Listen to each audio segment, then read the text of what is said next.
I stood in the corner of the banquet hall, watching my father's retirement party unfold like a carefully orchestrated performance, where I was the only one who hadn't received the script. The champagne in my glass had gone flat an hour ago, much like my enthusiasm for this entire evening. My name is Soleil, and I've spent 28 years trying to live up to impossible expectations. Tonight was supposed to be different. I'd even worn the pearl earrings my father had given me for my 16th birthday, hoping they might serve as some kind of peace offering. "There you are!" Paige's voice cut through the ambient chatter, sharp as a knife. My stepmother glided toward me in her designer dress, perfect makeup, and that practiced smile that never quite reached her eyes. "Darling, you really should mingle. Standing alone in corners isn't exactly helping your image." "I was just taking a break," I said, forcing a smile. "It's been a long evening." "It's barely 9, sweetie." She adjusted my collar without asking, her red nails grazing my neck. "Your father's colleagues keep asking about you. The least you could do is make an appearance." Before I could respond, my half-brother Alex appeared beside us. "Mom, Dad's looking for you. Something about a speech?" Paige's eyes lit up.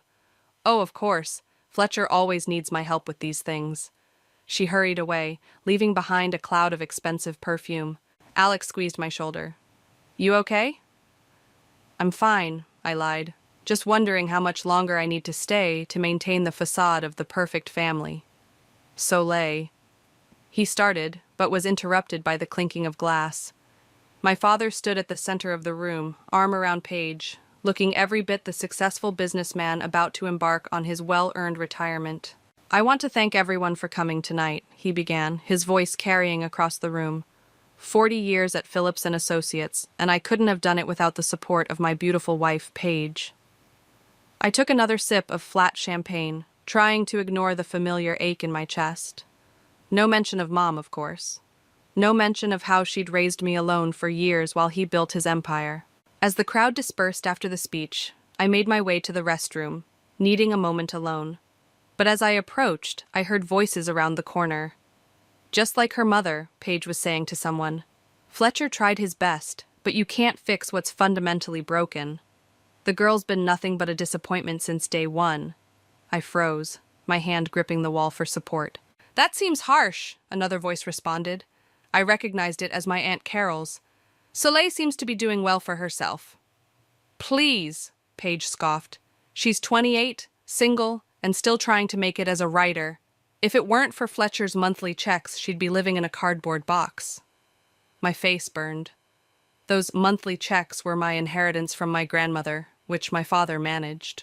Something Paige knew very well. "I just wish Fletcher could see that all his efforts to help her were wasted," Paige continued. "Some people just aren't worth the investment." I backed away, bumping into a waiter who nearly dropped his tray of drinks. Mumbling an apology, I rushed toward the exit but crashed straight into my father. "Leaving already?"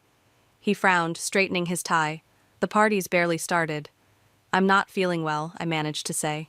"You never are when it comes to family obligations," he sighed. "Your mother was the same way, always running when things got uncomfortable." The comparison to my mother, intended as an insult, felt like a lifeline in that moment. "Maybe she had the right idea," I said, meeting his eyes. His expression hardened. "Don't start, Soleil. Not tonight." "When then, Dad? When is it okay to talk about Mom? When is it okay to be anything other than grateful for your generosity and Paige's guidance?" "You're making a scene," he warned, glancing around. "No, I'm making an exit." I pulled the pearl earrings off and pressed them into his hand. "Congratulations on your retirement. I'm sure Paige will help you enjoy every minute of it." As I walked away, I heard Paige's voice behind me. "Fletcher, darling, is everything okay?" I didn't stay to hear his response. Instead, I pushed through the heavy doors into the cool night air, my hands shaking as I dug for my phone. I scrolled through my contacts until I found the number I'd been avoiding for years. "Mom?" My voice cracked as she answered. "I think it's time we talked." 2 days after the retirement party disaster, I sat across from my mother at a quiet cafe, studying the face I hadn't seen in person for 15 years. Melina looked different from my memories. Her dark hair now streaked with silver, laugh lines around her eyes deeper, but her smile was exactly as I remembered. I can't believe you're actually here, she said, wrapping her hands around her coffee mug. I've driven past your apartment so many times, wanting to knock. Why didn't you? The question came out sharper than I intended. Because I promised your father I wouldn't interfere. She reached into her bag and pulled out a thick envelope. But I think it's time you knew the truth. What's that? Letters, dozens of them. I wrote to you every week for the first year after I left. She pushed the envelope across the table. Letters that were supposedly delivered but never answered. My hands trembled as I opened the envelope. Inside were letters, their pages yellowed with age, each one dated and addressed to me at my father's house. I don't understand, I said. I never received these. I know that now. Melina's voice hardened. Paige made sure of it. What do you mean? Last year, I ran into Maria. You remember her? She was our housekeeper before Paige fired her. Melina leaned forward. She told me something interesting. She used to see Paige collecting mail before anyone else got to it. Specifically, she remembered seeing her throw away letters with my handwriting. The coffee in my stomach turned to acid. That's why you stopped trying to contact me? No, sweetheart. I never stopped. She pulled out her phone, scrolling through photos. Here's your graduation announcement. Your first published article. That writing award you won last year. I followed everything you've done. How? Your cousin Natalia. She's kept me updated, sent me pictures. She paused.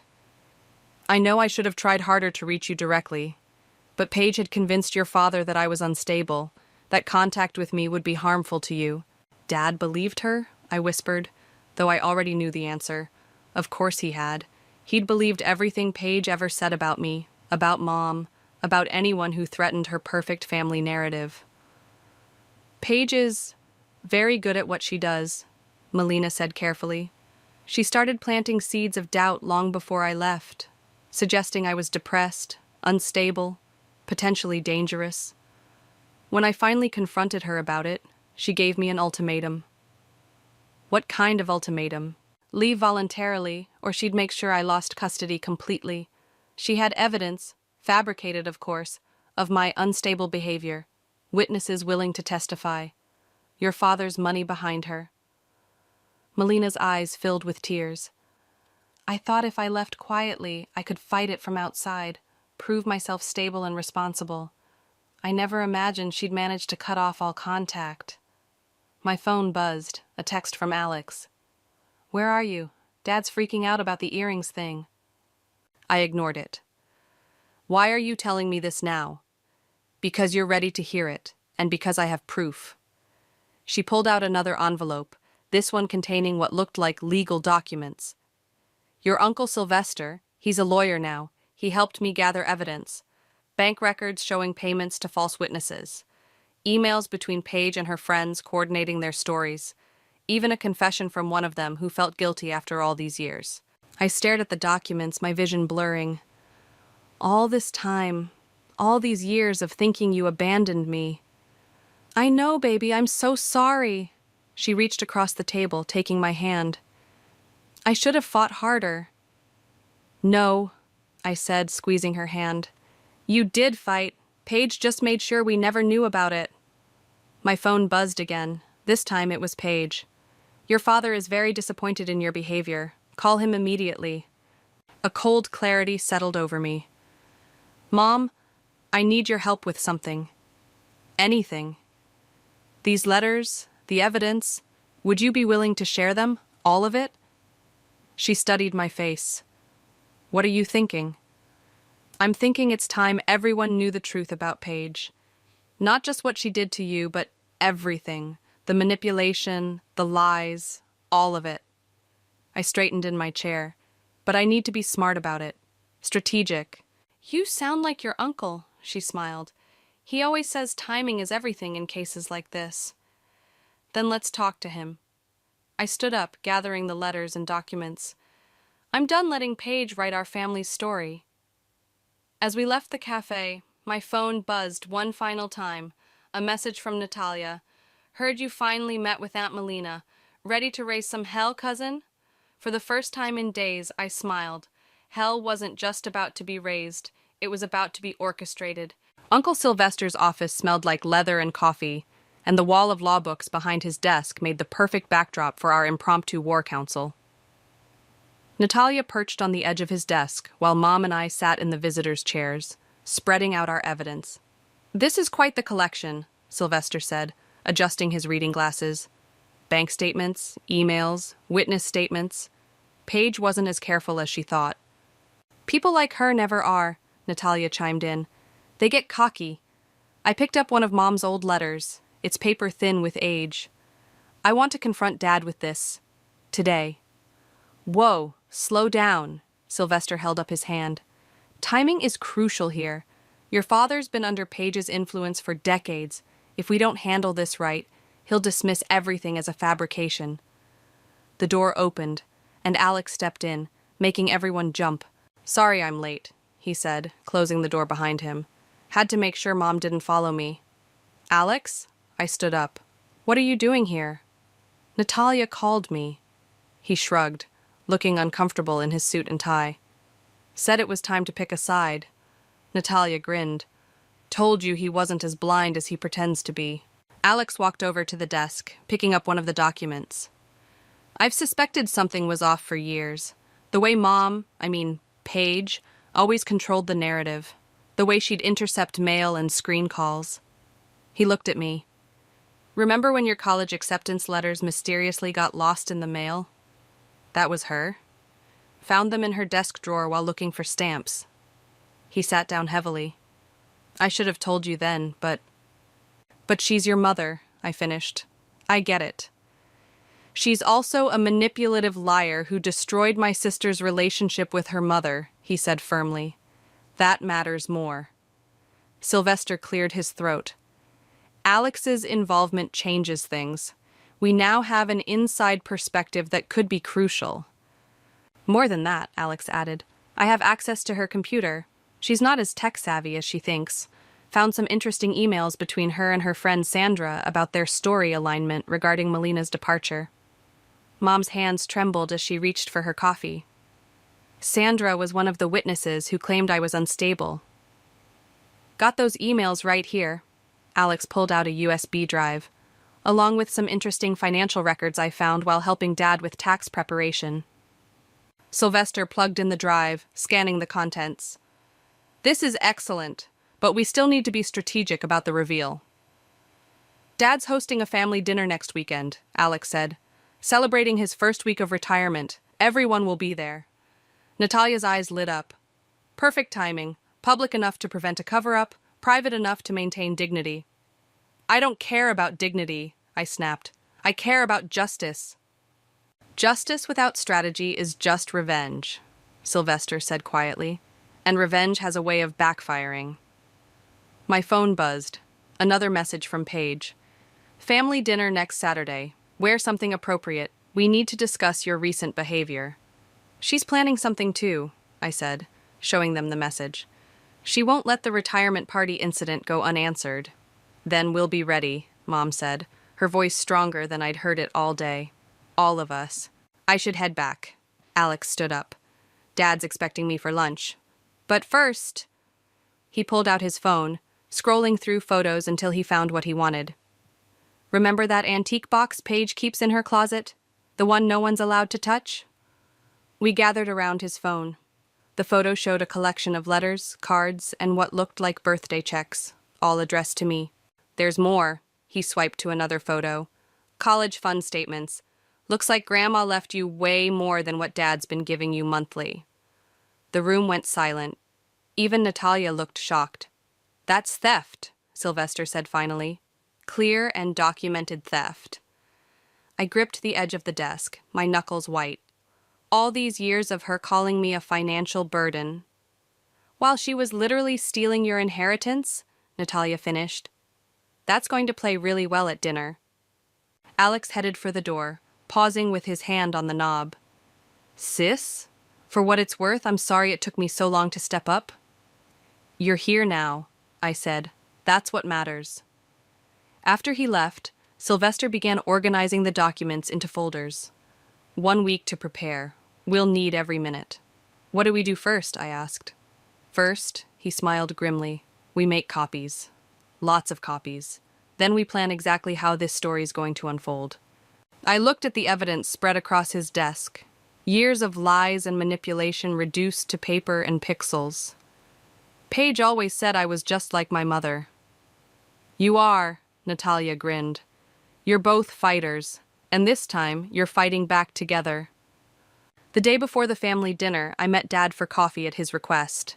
He chose the same cafe where I'd reunited with Mom, though he didn't know that.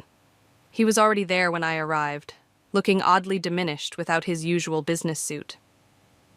You're late, he said, pushing a cappuccino toward me. Traffic.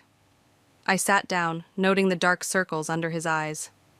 You wanted to talk? Paige is worried about you. He stirred his coffee unnecessarily. She says you've been avoiding her calls. I've been busy. Too busy to return any of my calls either? He leaned forward. What's going on with you lately, Soleil? First the scene at my retirement party, now this distance. Maybe I'm just tired of pretending, I said, watching his reaction carefully. Of acting like everything's fine when it's not. He frowned. What's that supposed to mean? Did you ever wonder why Mom really left? His face hardened. We're not discussing your mother. Why not? Because Paige said so? I pulled out one of Mom's old letters, not the original, but a copy. Did you know about these? He stared at the letter, recognition flickering across his face. Where did you get that? From Mom. There are dozens more. Letters she wrote to me that I never received. Want to guess why? Your mother abandoned us, he said, but his voice lacked its usual conviction. She was unstable. According to who? Paige? Her carefully coached friends? I pulled out another document, a bank statement showing payments to Sandra. Did you know your wife was paying people to lie about Mom's mental state? He grabbed the paper, scanning it with widening eyes. This could be fake. It's not, and there's more. So much more, Dad. I leaned forward, including proof that Paige has been stealing from my inheritance. The color drained from his face. What? Ask her about the antique box in her closet. Ask her about Grandma's college fund. I stood up. Or, better yet, come to dinner tomorrow and see all the evidence for yourself. Sit down, he said sharply. You can't just drop something like this and walk away. Why not? Isn't that what everyone's been doing to me my whole life? Dropping bombs and walking away? I grabbed my bag. For once, Dad, try looking at the evidence instead of just believing what Paige tells you. My phone buzzed, a text from Alex. Mom's going through your old room, looking for something specific. Seems panicked. I showed Dad the message. Looks like someone's getting nervous. He stared at the phone, then at the documents, then back at me. I need time to process this. You've had 20 years to process the truth. You just chose not to see it. I headed for the door, then turned back. Oh, and Dad? Maybe ask Paige about Maria, our old housekeeper. She has some interesting stories to tell. I left him sitting there, staring into his coffee cup. Outside, Natalia was waiting in her car. How'd it go? She asked as I climbed in. Phase 1 complete. He's rattled. I checked my phone. 3 missed calls from Paige already. Alex says she's searching my old room. Probably looking for anything she might have missed. Any evidence she didn't destroy. Natalia pulled into traffic. Uncle Sylvester's got Maria ready to go for tomorrow. She'll be there right after the main course. Perfect timing for dessert, I said grimly. How's Mom holding up? Nervous but ready. She and Sylvester are finalizing everything now. She glanced at me. You sure you want to go through with this? It's going to get ugly. It's been ugly for 20 years. At least now it'll be honest. My phone buzzed again, this time a text from Dad. We need to talk more about this. Soon. He's cracking, Natalia observed. Paige must be losing her mind right now, watching her perfect world unravel. We pulled up to my apartment, but I didn't get out immediately. What if we're wrong? What if this backfires? Then we'll deal with it. Natalia squeezed my hand. But we're not wrong. Alex has the proof. Maria has the testimony. Mom has the letters. And you? She smiled. You have the truth on your side. Truth isn't always enough. No, but combined with bank fraud, witness tampering, and documented theft?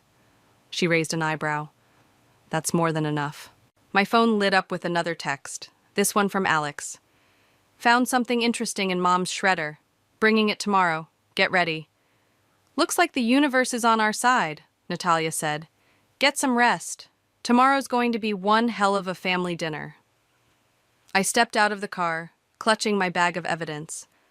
24 hours until everything changed. 24 hours until the truth finally came to dinner. The dining room felt smaller than I remembered, crowded with tension and unspoken words. Paige had outdone herself with the table setting, her best china, crystal glasses, and fresh flowers arranged just so. A perfect facade, just like everything else about her. Wine, darling? She held the bottle over my glass, her smile tight. No thanks. I want to keep a clear head tonight. Her hand trembled slightly as she moved to fill Dad's glass instead. He hadn't looked directly at anyone since we'd arrived, focusing intently on his water glass, as if it held the secrets of the universe. Alex sat across from me, picking at his salad. Next to him, Natalia chatted cheerfully about nothing important, playing her part perfectly. Uncle Sylvester had texted that he was running late, all according to plan. So, Soleil, Paige set down the wine bottle with a little too much force. I heard you've been meeting with some interesting people lately. Have you been having me followed? I speared a cherry tomato. Don't be dramatic. I have friends who care about this family's well-being. Friends like Sandra? I watched her face carefully. How is she, by the way?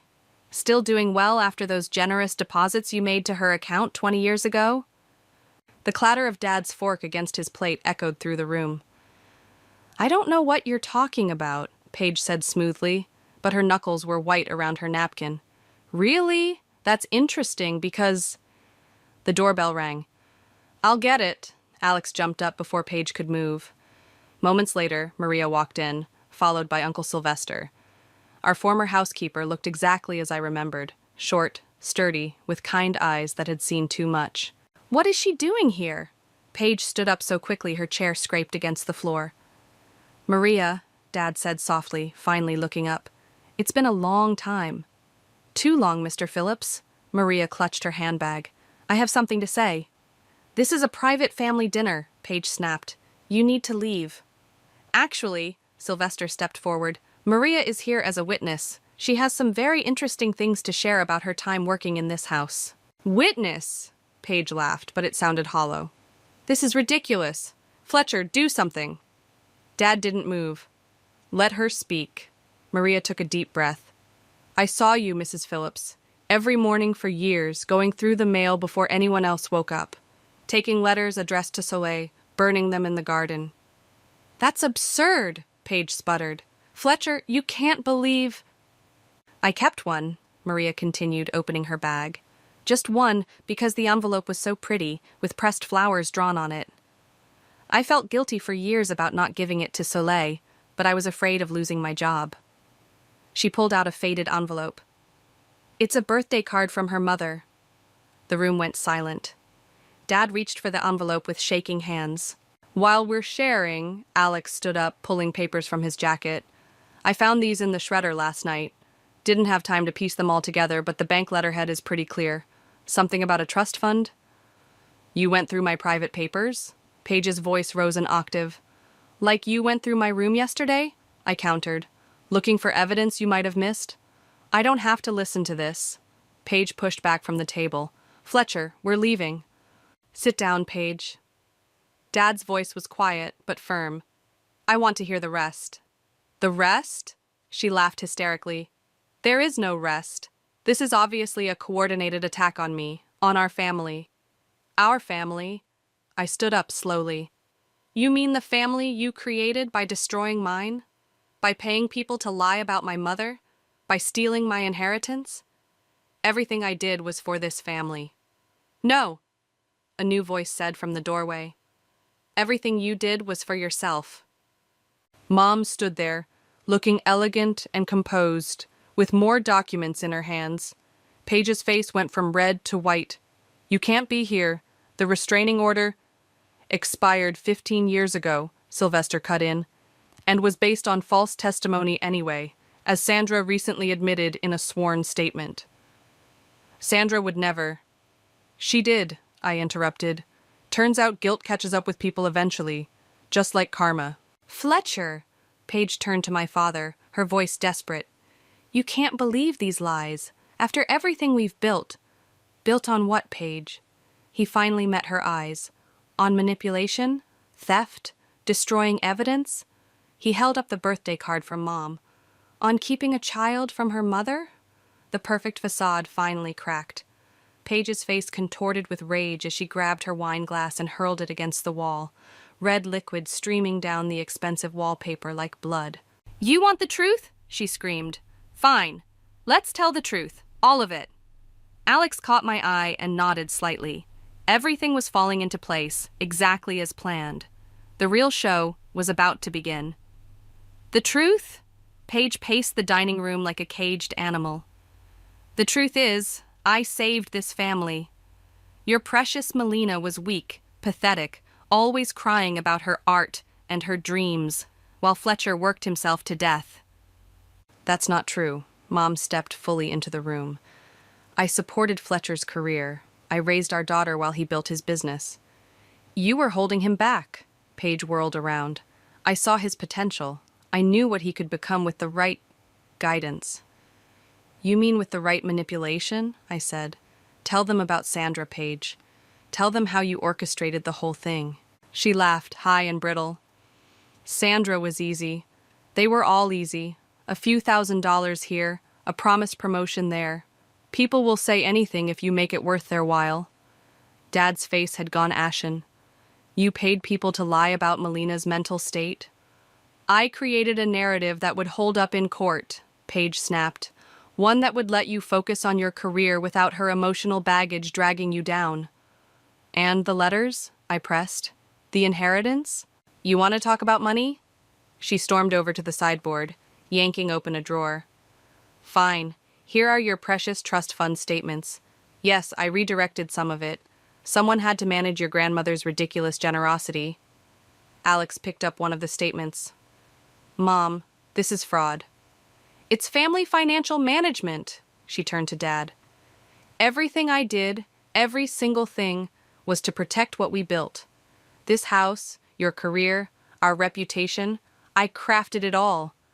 "By destroying evidence?" Sylvester stepped forward. "By intercepting mail? That's a federal offense, Paige." "Oh, please, a few birthday cards, some tearful letters. I was protecting Soleil from her mother's instability." "No." Mom's voice cut through the room like steel. "You were protecting yourself. Maria, show them." Maria pulled out a small notebook. "I kept a diary of everything I saw, dates, times, what Mrs. Phillips did with the mail, who came to the house when Mr. Phillips was away." "You spied on me?" Paige's voice shook. "You were nothing but a servant." "I was a witness," Maria said quietly, "and I saw how you planned it all, step by step. The fake witnesses, the concerned phone calls to Mr. Phillips about his wife's behavior, the way you isolated Ms. Melina from her friends. It wasn't just Mom, was it?" I stepped closer to Paige. "Tell them about my college acceptance letters, about the job offers you intercepted." "You weren't ready." She grabbed the edge of the sideboard. "You're still not ready.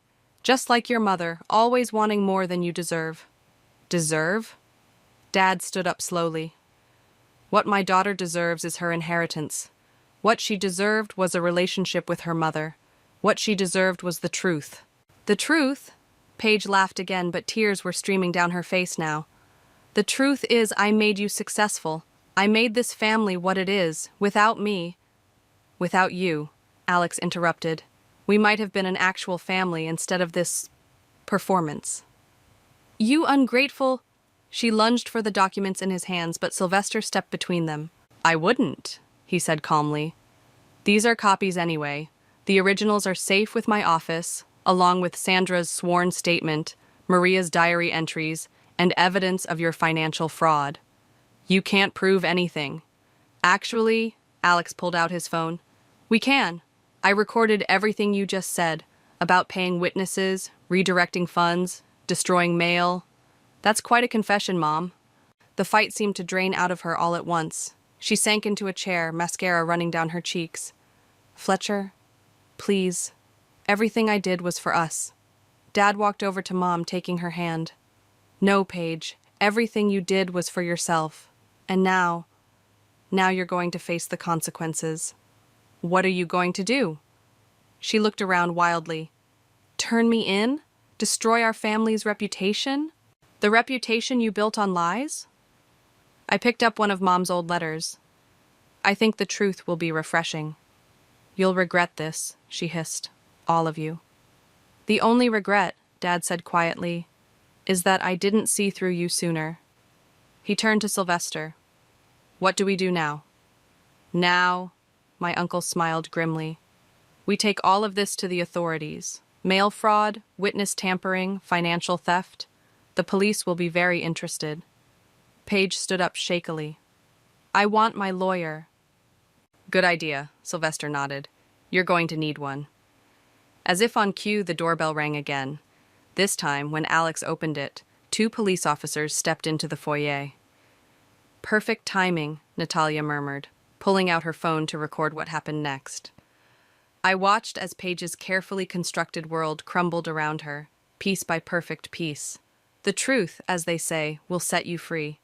But first, it might just destroy everything you thought you knew. The police station's fluorescent lights cast harsh shadows across everyone's faces as we gave our statements. It was nearly midnight, and the events of the evening felt surreal, like a movie playing out in slow motion. Just a few more questions, Ms. Phillips, Detective Rivera said, shuffling through her notes. You said the financial manipulation began how long ago?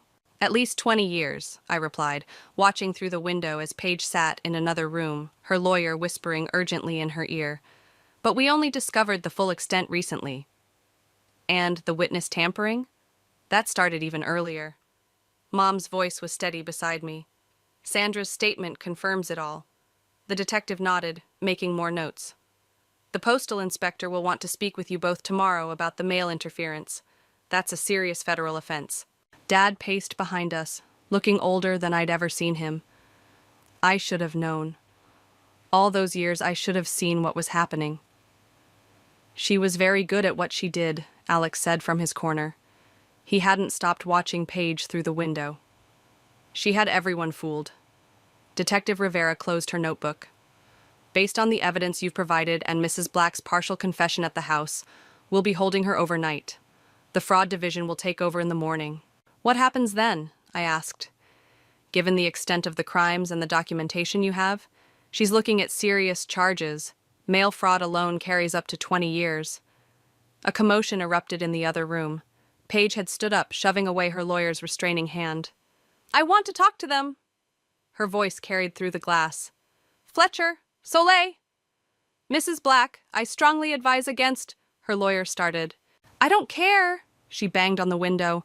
Fletcher, you can't do this to me. Everything I did was for us. Dad turned away, his shoulders shaking. Mom reached for his hand, and after a moment's hesitation, he took it. You should all go home, Detective Rivera said kindly. We have your contact information. The fraud division will be in touch tomorrow. As we gathered our things, Paige's voice grew more hysterical. Alex, tell them how I protected this family. Alex paused at the door. Goodbye, Mom. His voice cracked on the last word. Outside, the night air felt clean and fresh after the stale police station atmosphere. Natalia was waiting in the parking lot with coffee and sandwiches. Thought you might need these, she said, passing them around. How did it go? About as well as could be expected, Sylvester answered, checking his phone. The fraud division's already reviewing the financial documents. They're particularly interested in the trust fund manipulation. What happens to the house? Alex asked suddenly. All the accounts? They'll be frozen pending investigation, Sylvester explained, but anything that was illegally diverted should eventually be restored to its rightful owners. I turned to Dad. Where will you stay? He's coming home with me, Mom said firmly. We have a lot to talk about. Dad looked up, surprised. Melina, Not tonight, she shook her head. Tonight we all need rest. But soon. I have a spare room, Alex offered. If you'd prefer. Dad shook his head. No, Melina's right. It's time for some honest conversations. A police car pulled out of the station's garage, Paige being transferred to the county jail. We all watched it disappear into the night. It doesn't feel real, I said. Oh, it's real. Natalia pulled out her phone. Already trending on local social media. Prominent businessman's wife arrested for decades of fraud and manipulation. Great, Alex groaned. Just what we need. Actually, Sylvester interjected, public exposure might help prevent her from trying to spin this her way. The truth is already out there. Mom squeezed my hand. Are you okay? I don't know, I admitted. It feels like waking up from a very long nightmare. For all of us, Dad said, quietly. He looked at Mom, then at me. I know it's not enough, but I'm sorry. So incredibly sorry. It's a start, I said. Alex checked his watch. I should go. Need to pack up some things from the house before they seal it for investigation.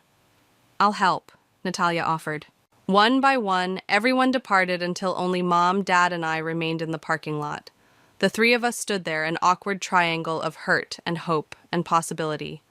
Come on, Mom finally said. I'll make tea. We can start small. As we walked to our cars, I heard the faint wail of another siren in the distance. Somewhere in a county jail cell, Paige was facing her first night without control, without power, without her carefully constructed lies. And here we were, taking our first steps toward rebuilding what she had destroyed. It wouldn't be easy. Nothing worth having ever is. But at least now we had the truth. All of it. And that was somewhere to start. The autumn breeze rustled through Mom's garden as I helped her plant tulip bulbs. Dad sat on the porch, reading through old letters. He'd made it his mission to read every single one Mom had written, as if making up for lost time. These need to be deeper, Mom demonstrated, digging the hole a few inches further. They'll freeze otherwise. My phone buzzed, a message from Alex. Sentencing today. You coming? I can't, I typed back. Some things are more important. Mom caught me looking at the phone. Alex? Yeah. Paige's sentencing is today. Dad looked up from his letters. Are you sure you don't want to go? I'm exactly where I need to be. I pressed another bulb into the earth. Besides, Sylvester will handle everything. The screen door creaked as Natalia emerged with a tray of lemonade. Anyone thirsty? Also, your publisher called, Soleil. They're excited about the manuscript. I brushed dirt from my hands. They should be. Truth really is stranger than fiction. And more profitable, Natalia grinned. They're already talking about film rights. Let's not get ahead of ourselves, I said, but couldn't help smiling. The advance had already helped me move into a new apartment, one without Paige's financial strings attached. Dad set down his letters. I read the draft, last night. And? It's honest, painfully so. He joined us in the garden. I deserved every word. It's not about deserving, I said, accepting a glass of lemonade. It's about truth, all of it, the ugly parts, the healing parts. My phone buzzed again, this time from Sylvester. 15 years, no possibility of parole for 10, financial restitution ordered in full. I showed them the message. 15 years, Dad whispered. Justice, Mom said simply, patting the earth around another bulb. You know what I realized? I sat back on my heels, looking at the freshly planted garden. Paige was right about one thing. I am like my mother. Oh? Mom raised an eyebrow. Yeah, we're both fighters. We both believe in second chances. I glanced at Dad. And we both know how to plant something new in scorched earth. Dad's eyes welled up. I don't deserve— Stop, Mom interrupted. No more talk of deserving. We're here now, doing the work. That's what matters. Natalia's phone chimed. Alex says Paige asked to speak to him after the sentencing. Did he? No, says he's done letting her write his story. She smiled. He's heading over here, by the way, bringing pizza. I stood up, brushing dirt from my knees. You know what this garden needs? Those wind chimes you used to have, Mom. The ones that played different notes in the breeze. I haven't thought about those in years, she said softly. I have them, Dad said quietly. In my office. I kept them after you left. Couldn't bring myself to throw them away, even when Paige insisted. Well, Mom stood up, brushing off her hands. What are you waiting for? Go get them. As Dad hurried inside, I looked around at what we'd built from the ashes of Paige's destruction. A garden, slowly coming to life. A family, gradually healing. A truth, finally told. The tulips won't bloom until spring, Mom said, reading my thoughts. But that's okay. Some things are worth waiting for. Dad returned with the wind chimes, delicate tubes of metal and glass that caught the sunlight. Together, we hung them from the porch overhang, their gentle music filling the air. Alex's car pulled into the driveway, pizza boxes balanced in one hand, a bottle of wine in the other. Hope everyone likes pepperoni. Also, you'll never believe what Sandra told the judge at the sentencing. As we gathered on the porch, sharing pizza and stories, I realized something profound. Paige had spent decades crafting a perfect facade, but here we were, building something real from the rubble, something messy and honest and true. The wind chimes tinkled in the breeze, their notes mixing with laughter and conversation. Mom and Dad sat close enough for their shoulders to touch, 2 decades of manipulation slowly dissolving between them. Alex told jokes that actually reached his eyes now. Natalia documented everything on her phone, for posterity, she claimed. And me? I watched it all, memorizing every detail for my next chapter, not just in the book, but in life. Because that's the thing about truth. Once it breaks free, it creates its own kind of beauty. Not the polished, perfect kind that Paige had manufactured, but something wild and real and unstoppable, like tulips pushing through winter earth promising spring.